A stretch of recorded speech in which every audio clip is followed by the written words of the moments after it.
Hey, what's up, guys? This is EA Sports Game Changer Shopmaster live at E3, and here I'm with Ben Haumiller, what they call you, producer? Producer, yeah, that would work. Right? The mastermind behind NCAA Football 14.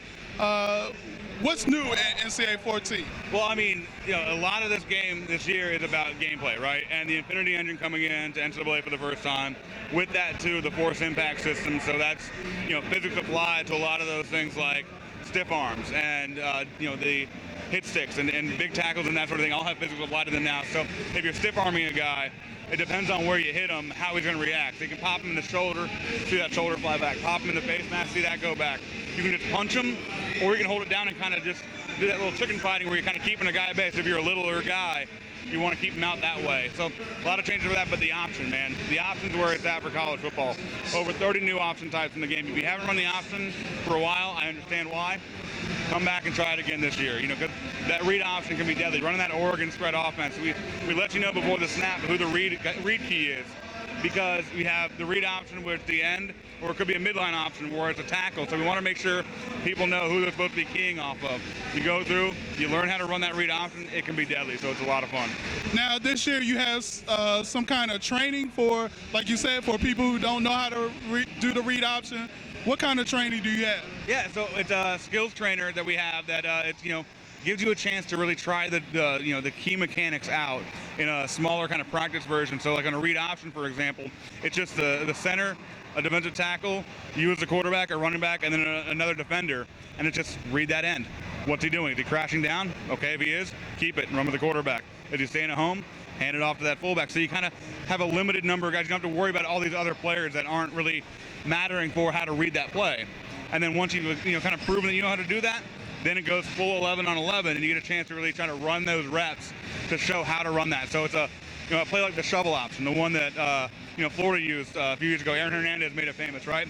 So you've got a tight end coming on the inside and your normal running back on the outside. So as a quarterback, you're going through, you're reading what the defenders are doing, and you can shovel it inside, or you can pitch it out, or just take it up with the quarterback. And so a play like that, it's going to take some repetition to get down, because you're looking at what each defender is doing and how to key off of that and kind of get that repetition. It's kind of like you see it, you read it, and you react to it. And it's really rewarding when you kind of read those things right. A triple option where you make all three reads perfectly and bust a big game, I mean, that's huge.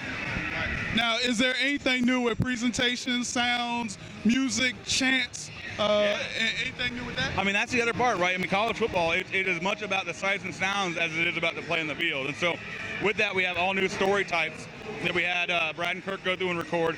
Key player stories and drive stories that kind of tell the story of that game as it progresses. So it might start talking about a quarterback who's the big player for the team. He's the stud. He's the key player. But he might have a bad day. He might not be doing well. The story might talk about how he's having a poor performance, or it could shift over to talk about a running back that's having a great day, or maybe start talking about the defense that's causing the bad performance. So you have a lot of different kind of variety on the key player stuff. Then the drive stories kind of track the progress of what the offense is doing. Maybe you started out hot, scored in your first 3 drives, but the last 5 drives, you've gone cold.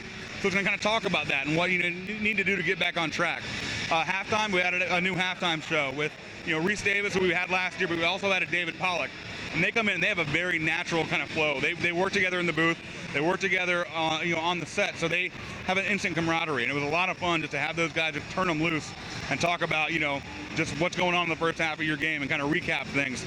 A couple new chants we added in. We added Seven Nation Army and Zombie Nation, and these are chants that we went out and actually recorded at actual games. I mean, we went to probably 30 games this last year, and every game you heard either one of these songs or both of them. They've kind of become anthems for not just college football, but sports in general, because it's a crowd chant on top of it. It's not just playing that bass line from Seven Nation Army. It's the crowd on top of it that really makes that that sound great. So we added those in, and they're also ones that aren't just filler. They don't play them during TV timeouts or those sort of things. They might play Seven Nation Army, on a big third down, or that sort of thing. Whatever the schools might do, there's different times that kind of fits into actual gameplay and not just kind of a filler during TV timeout. So we added those in to add a lot more to it, and just a lot of great improvements to the crowd noise and just everything else to really kind of add into that sights and sounds part. All right, I'm here with Ben Haumiller in NCAA Football 14. Let's switch over to Dynasty. Here we go. I think I like playing Dynasty, but I have to admit to you, recruiting can be cumbersome sometimes, and even I, sort of like, oh man, I wish I could let the CPU do. I know. What have you changed about recruiting in Dynasty mode? We got to the point with that phone call where every year we were putting time towards how can we make this more fun, or what are we going to do to the phone call, or how can we, make this a better experience? Because it was kind of a concept that I don't think ever really materialized the right way.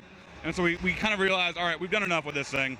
It's time to just kind of cut the cord off, kill the phone call, and let's kind of alleviate that middleman of what you want to do, right? Ultimately, recruiting is really kind of a resource allocation game. How much is that quarterback really worth to you? How much time are you willing to spend investing on trying to recruit that kid?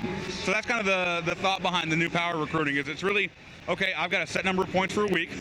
How am I going to divvy those up over the guys I'm going? So it's just a real quick mechanic of just I'm turning, setting a number. That's how much I'm going to spend on the week, and then from week to week, you're really just kind of maintaining. Do I need to move some away from another guy to add more into this one quarterback because I'm starting to lose them? Or how do I want to handle that kind of on a week-to-week basis? So it can be much more of a quicker experience from week to week because you've already done the initial work at the beginning. It's just kind of setting things up. You might drop a guy from your board, add somebody else in, go through. Scouting and all the depth things of recruiting are still there. And even some new things like on campus visits. A lot more work went into campus visits this year and a lot more logic behind it. Before, it was kind of like, oh, he's available? Bring him on right away. I don't care who else is coming in. I want 40 guys. I want 30 guys coming in into my campus on 1 week just because I want to knock them all out before anyone else does it. Well, now there's strategy to when you're going to have guys come on visits. So the later you get into the season, the higher the point total you're going to get for having that guy come on campus. We also have the concept of complementary and competitive visits. So if you bring in a quarterback, don't bring another quarterback that week, or else the two of them are going to kind of have a negative impact. Bring in an offensive lineman, bring in a receiver. And now you've got goals for that game that are all passing based, that if you achieve, those guys are going to have a better experience and better visit and have a higher kind of return on those visits. So a lot of kind of work goes into that. And that was all talking to West Virginia and their recruiting coordinator. We kind of sat down with them for a day and we were just talking about the game. They're big fans of the game. They kind of were going through real world recruiting, our game, and kind of how they matched up. And there are some things that we weren't able to get to that we would love to get more realistic with. That down the line we probably will. But these are kind of some of those things about the visits. They're like, no way would you invite 3-4 quarterbacks if you're going after that many the same weekend. That's just crazy. So doing things like that were a lot of change. So the power recruiting got a big change there. Also in the offseason, cutting it down to one stage instead of 5 or 4 separate weeks of recruiting in the offseason, that was just too long. By then, a lot of guys had their classes wrapped up. They were just killing time trying to get to the next stage. So cut it down to one and have a no cap on the points, right? During the week, during the regular season, we do cap the number of points you can spend on a recruit because we don't want to have guys to say, okay, I'm putting everything on this one guy. Sign him. Okay, now I'm putting everything on the next guy. There's no game to that, right? So we put a cap on the number you can spend each week. It's the bonus points that really kind of come in to help out, separate the Ohio States from the Ohio's, because they can have a larger bonus point pool based on what the pitch types they have, because we didn't get rid of those recruiting pitches or any of that sort of stuff. They're all kind of tied into the bonus points. But getting that off stage, the off season, that one stage, it's like Final Jeopardy, man. We might be going after the same guy. I might have a 500-point lead, but if you put 2,000 points on the guy and I only put 1,500, he could be yours. Right. So so you're able to move along there. And then we have the coach skills as well, the kind of RPG element to help build up your program how you want it. Do you want to have extra recruiting help? Do you want to have extra game management help? You got your coordinators, they have their own skill trees. So it adds a lot to the replayability of the mode because you can kind of change things up. If you go to one school, you might need to put everything into recruiting. You go to another school, recruiting might not be the problem. You might need some game management to kind of build up the guys you have. And so you have the chance to build them up based on the program. You can respec in the off season. So if you have your team kind of changing, you need to hit the recruiting trail harder the next year. You might want to move some of those things from the game management over to the recruiting tree. They can kind of be real dynamic with it. Okay, all right. So with the coaching trees, the skills, I'm going to ask you what I've been asked a couple of times.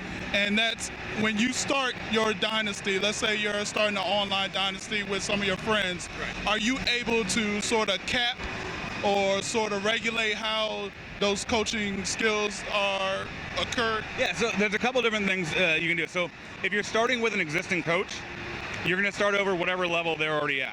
So their points are already allocated. You can do that in the front end when you're doing edit coach. You can go in and edit how the skills are laid out for all the coaches anyway. So if you're into the editing stuff, you can go in there and edit that out and make that however you want it to start off with. But then when you're starting the dynasty, if you start with an existing coach, you start with whatever they're already preset at. You start with a brand new coach, you get one skill. By default, you get one skill to decide how you want to spend. Now, when you're setting up the dynasty, though, you do have an option so you can preset it so you start up with up to as many as 20 different skill points. So if you want to start out with 10 points that everyone can use on their own to disperse how they want to, you can do it that way. But there's also a setting for how fast you gain the XP and how quickly you can level up. And you can do it where if you want to level up quickly, you can put that at the fastest rate, and you might get 10, 12, 11, 10, 12 levels in a year on a good year. But you can slow that thing down to where you might only get 1, 2, 3 points in a year, so it's a very slow progression that way. So you have that kind of flexibility there. Right. Now, how do you accrue points, and is there any worry? Because a lot of people are worried that somebody might just go in there if they're blowing out the computer, 120 to nothing. They're going to cure all these points. Right. Is that regulated somehow? Yeah. So it's not so much a every time you hit score a touchdown, you get a point, right? It's more kind of milestone based. So you're not going to get more points for rushing for 500 yards because the cap is like a 250-yard cap, right? So you hit the achievement for 250 yards, congratulations on that 300-yard, 400-yard, whatever. You're not going to be able to kind of cheese the system that way. And it's really kind of milestone-based type things. Get a kid to commit to you, or break into a school. If you've been locked out from them. So it's not all game-based. It's not all game-based. There's recruiting parts, there's statistical parts, but there are gameplay things and there are also things like being a top 25 team or beating a rival, those sort of things. So you have all these different kind of events that you can do to help earn this XP. And once that XP reaches a certain point, you level up. You have your skill point. You can apply it to the coaching tree. But the higher you get up, the higher the levels are, the bigger that gap is. So you're going to have some kind of quicker leveling up early on when you're in the 1, 2, 3 level range. But once you hit up to that 20, 30 range, it's going to be a lot longer between skill points because they have to do a lot more.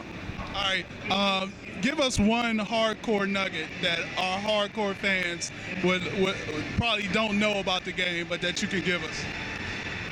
Bubble screens.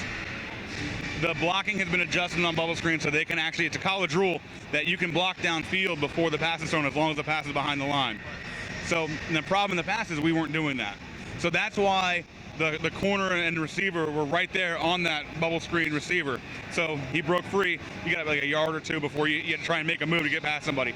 Now you have on the bubble screen, you've got that space because receivers are getting downfield, pushing those defenders back, making a move to give you that room to have that bubble screen. That's one. I mean, it's not a money thing. It's not going to happen every time. Screenplays aren't going to break the game, but you can actually properly run a bubble screen in the game. So that's great. That's really great. All right, one last question. Yes. When does the demo drop?